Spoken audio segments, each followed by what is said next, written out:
এ ভাই হুম নজু, হুম আচ্ছা আমরা কি দিন দিন ডেঞ্জার পাগল হয়ে যাচ্ছি নাকি রে? হুম কিসের ডেঞ্জার?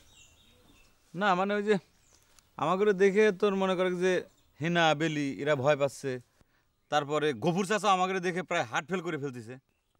আরে না, গফুর চাচার হার্ট অনেক শক্ত আছে, কই মাছের প্রাণ, সে এত সহজে মরবে না। কে আব্বার কাছ থেকে তুই শুনিসনি? মুক্তিযুদ্ধের সময় মুক্তিযুদ্ধরা তার হাত পা বাইন্ধে গাঙ্গের মধ্যে ভাসায় দিয়েছিল। 7 বছর পরে সে আবার ফিরে আসছে। কে আমাদের আগ পর্যন্ত তার মরার কোনো সম্ভাবনা নেই।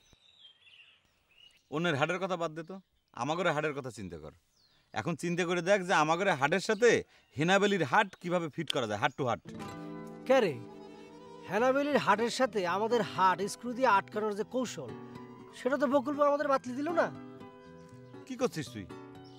বকুল তো আমার তো সে কথা কয়নি। এর মধ্যে তুই ভুলে গেলি, কে বকুলবু আমাদের কলো না লেডিস সমাজ সাইবস্য মাখা পাগল খুব বেশি পছন্দ করে, বুঝতে পারিস? তালি পরে তাহলে আর কি, আমরা সাইবস্য মাখা পাগল সাইজে হ্যানাবেলির সামনে গিয়ে দাঁড়াবো।